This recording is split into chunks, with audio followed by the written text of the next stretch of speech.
Hey everybody, what's going on? Today we're going to be doing something a little different with the Punisher Retrospective. Today we're going to be talking about one of the video games. This game is loosely based on the 2004 movie and some of the comic stories. The Punisher has to deal with the son of Howard Saint after he survived the first movie. Yeah, he survived that. John Saint is now Jigsaw and he has a plan to take out the Punisher. That being said, the Punisher also has a plan of his own. First things first, I gotta give a little bit of a shout out. This game was created by Volition, which is a video game company based out of Champaign, Illinois, which is about an hour away from where I live. These guys are mostly known for the Saints Row series, which was a GTA clone and then became its own thing. First things first, since we're talking about a game, let's talk about the gameplay.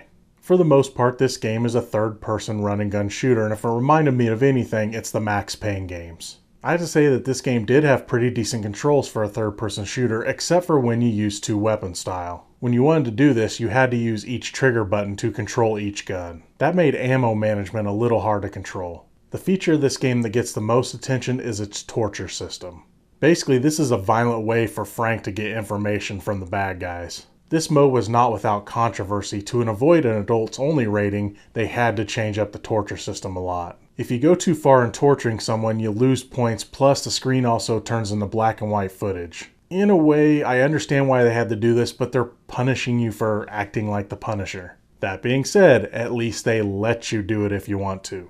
When it comes to the story of the Punisher game, it's actually really good, but it's a bit unbalanced. The game takes elements from some of the Max comics, but also starts adding in other Marvel characters as well. At least the addition of these characters did make sense. They didn't add like the Hulk rampaging through the city or anything like that. Some of the characters that do show up are Matt Murdock, he's Frank Castle's lawyer, Black Widow and Nick Fury help you through a couple missions, and Iron Man shows up in a Stark Industries level. Those, along with some staples from the Punisher comics such as Joan, Spacker Dave, and the Russian, to name a few, all show up as well. Speaking of the Russian, in a way they kind of recreate the Russian versus the Punisher fight from the movie. That being said, if this game is loosely based on the movie, that means that Frank did not check the door again. If you are a fan of the Punisher, this game is extremely satisfying.